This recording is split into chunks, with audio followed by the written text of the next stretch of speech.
नमस्कार साथियों, आप देख रहे हैं स्वतंत्र भारत लाइव, उभरते भारत की आवाज़। मेरे यानी पत्रकार आदित्य के साथ। साथियों, आज हम आ चुके हैं हिमाचल प्रदेश के डिस्ट्रिक्ट सिरमौर के त्रिलोकपुर में, जहाँ पे माता बाला सुंदरी जी का एक भव्य मंदिर है, स्थित है, और वहीं पे आज हम पहुंच चुके हैं। तो आज हम जानते हैं कि कैसे इनकी स्थापना हुई मंदिर की, और कैसे इसके बारे में हम जानेंगे। हमारे साथ एक जुड़ चुके हैं मंदिर परिसर से ही, इनसे हम बात करते हैं। आपकी सर लेखराज जी जुड़ चुके हैं, इनसे हम जानेंगे कैसे मंदिर की स्थापना हुई और किसने इनको बनवाया। तो नमस्कार जी। ये 1630 में जो थी, नमक की कमी हो गई थी जी। यहाँ पे लाला रामदास जी जो थे, जो बानिया थे, उन्होंने जो है यहाँ पे भव्य मंदिर जो है राजा के पास एक फरियाद लगाई थी, और वहाँ पे उन्होंने बोला था कि मेरे में इतनी सामर्थ्य नहीं है जो मैं इस भव्य मंदिर को। उनको स्वप्न में ही माता ने दर्शन दिए थे कि मैं आपकी नमक की बोरी में जो थी वो आई हुई हूँ,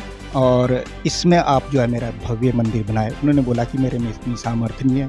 फिर उन्होंने जो राजा प्रदीप प्रकाश जी थे नाहन में, उनके पास फरियाद लगाई।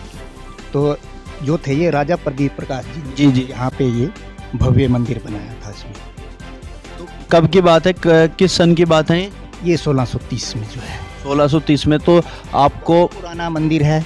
इससे जो है नीचे जा कर के आप जाओ, एक ध्यानु भगत मंदिर है। सबसे पहले तो मैं ये मानता हूँ जो सबसे उनका प्रिय भगत था ध्यानु भगत मंदिर, वहाँ पे दर्शन करो। उसके बाद जो बाला सुंदरी के पास आप दर्शन कर सकते हो।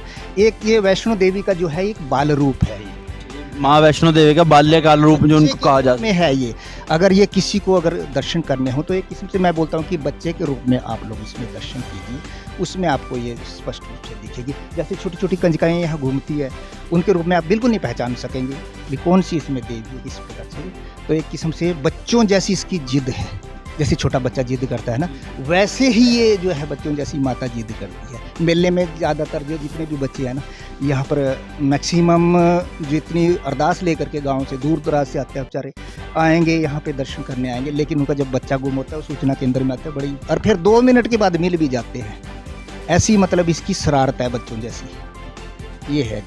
तो लेखराज जी, आप मुझे बताइए, जैसे अभी नवरात्रे आने वाले हैं, तो नवरात्रे जब आते हैं उसमें कितने श्रद्धालु आते हैं दर्शन करने के लिए, कि मिनिमम एवरेज? ये मिनिमम कुछ नहीं कह सकते जी, जो है कई बार ज़्यादा भी आ जाता है। जो ज़्यादातर जो भीड़ का जो है सुबह और शाम ज़्यादा होता है मेरे नवरात्रों में मैक्सिमम। उसमें जो मेरा अंदाज़ा है जहाँ तक है 6-7 हज़ार सुबह आ जाता है, 6-7 हज़ार से ज़्यादा कुछ नहीं कह सकते जी। जैसा इसकी इच्छा होती है ना माता की, उसी के अनुसार। संडे, अष्टमी, 14 ऐसे होते हैं, इसमें मैक्सिमम इतनी भीड़ होती है कि पाँव रखने के लिए भी जगह नहीं होती। अभी देखो, अभी नवरात्रे चले, अभी नवरात्रे आगे पीछे आप आओ, संडे, अष्टमी, 14 को आओ, तब भी बड़ा भारी रस होता है। जितने भी ये बैरिगेट होते हैं टोटली ये सारे भरे हुए होते हैं। आप पीछे देख सकते हैं, अभी ये सारी रो खाली पड़ी है। हाँ जी, जैसे संडे का दिन आएगा, अष्टमी का दिन आएगा, और 14 पूर्णमासी का दिन आएगा, उस दिन बड़ा भारी रश होता है। संडे वाले दिन हमें जो है यहाँ से पुलिस वगैरह भी बुलानी पड़ती है, क्योंकि यहाँ पे एक जो हमारी अर्थव्यवस्था है, उसको जो वहाँ की व्यवस्था को सुधारने के लिए। आप पीछे देख सकते हैं, गाड़ियाँ मैक्सिमम यहाँ पे नीचे पार्किंग भर जाती है, तो नीचे जो है ना बस स्टैंड जो वेलकम गेट बनाया हुआ माता का, वहाँ पे खड़ी करनी पड़ती है। तो पार्किंग तो आप पीछे ही होती है, मैंने भी। आप तो मैक्सिमम छोटी है, जो इससे नीचे है जो बड़ी है।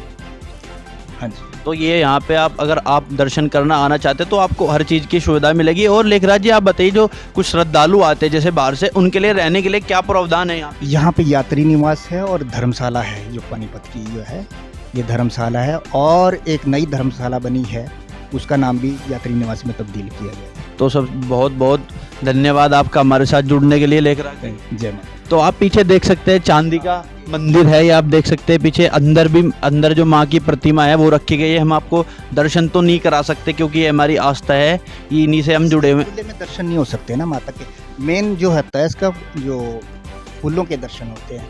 फूल माता के वस्त्र हैं। जी जी, हाँ, फूलों के जो है इसके दर्शन कराते हैं, अदरवाइज ऐसे नहीं, फूले में इसको ओपन दर्शन नहीं करा सकते। अब मुझे भी है इसमें, चाहे पुजारी है कोई भी, वो दर्शन ऐसे नहीं करा सकता। ओनली जो फूल वस्त्र में तभी इनके दर्शन हो सकते हैं। जो मुकुट रखा हुआ है वहाँ पे वो फूल है।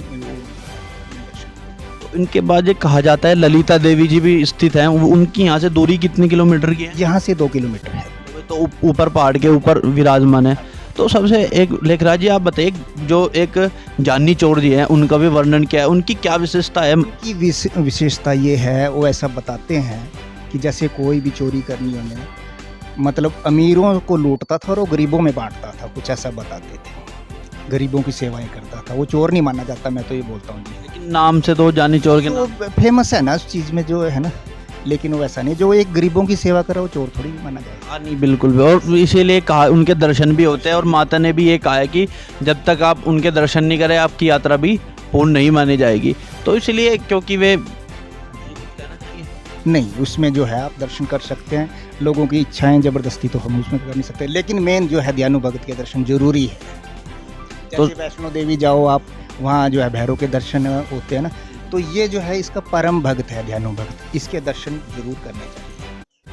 तो इन्होंने बताया कि सबसे पहले आप दानु भगत जी के दर्शन करो, क्योंकि वही सबसे मेन है, क्योंकि माता के जो असली भगत थे वे दानु भगत जी थे, उनके सबसे पहले आप दर्शन करो। उसके बाद आप माता बाला सुंदरी जी के दर्शन करो। उसके बाद आप जो है यहाँ पे ललिता देवी जी के दर्शन करो, जिसकी दूरी इन्होंने अभी 2 किलोमीटर बताई, जो थोड़ा वे पहाड़ के ऊपर विराजमान है। उसके ऊपर ही जानी चोर जी का मंदिर है। तो बने रहे हमारे साथ और देखते रहे स्वतंत्र भारत लाइव। अभी हम दानु भगत जी के मंदिर भी जाएंगे, वहाँ से आपको कवरेज बताएंगे। तो बने रहे हमारे साथ और देखते रहे स्वतंत्र भारत लाइव। जय हिंद, जय भारत।